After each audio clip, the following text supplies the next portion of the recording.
Hey everybody, John here. Quick land nav discussion topic. I want to talk about declination, a declination diagram on your map. Down at the bottom there.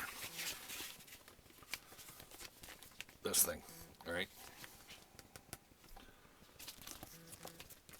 A lot of people sort of cruise through that assuming that you know why it's there and what it is and what the three things represent.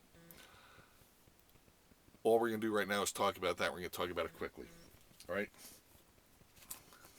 True north. What is true north? Okay? You got the longitude and latitude lines around the globe, and they converge at the top of the globe at the North Pole. Okay? All coming together. That's your true north. Okay? Grid north. Why are they different? Well, because on this map is flat. And they try to represent, how do you represent something that's curved, those longitude and latitude lines, curved, in a flat way?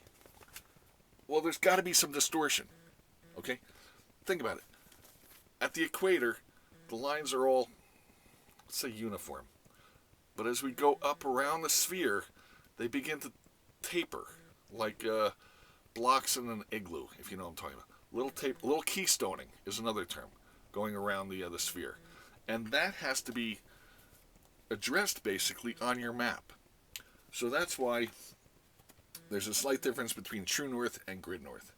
Now, what is magnetic north, and why is that a different value? Well, believe it or not, there's a giant chunk of molten iron basically up above Minnesota in the mantle of the earth, the molten part, okay? A giant, I don't know, let's say it's the size of like Wyoming, okay? And it's this giant chunk of iron up there that all magnetic things point to. Okay, so they're not pointing to true north or grid north. They're pointing to this giant metal blob under the surface under Minnesota. Now, a lot of people don't explain then, why does the value of magnetic north change oh so slightly over the course of years? Because you look at a 1988 map or a 1997 map, and the value will be different by as much as 1 degree, depending upon where you're located, or, a couple of minutes. The reason is because the molten core of the earth is actually undulating. It's moving around in there.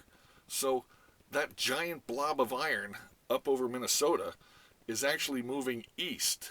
I think it's about somewhere the idea of 31 feet a year comes to mind. But if it matters to you, you look that up. Anyway, so it's moving east, and that's why this number of magnetic north changes over time. Now, what does that mean as far as land nav? That means if I've got my map oriented to you, true north, if I got a compass, in order to walk towards you, I need to have my compass pointed towards magnetic north over there. All right? And then if the compass is pointing there, I know that I can walk straight. That's the idea of the differentiation between true north and magnetic north. But I'm not going to get into that. All I want to talk about is, why are there 3 ones? All right, there you go. You got any questions? Leave them down below. Talk to you later. John out.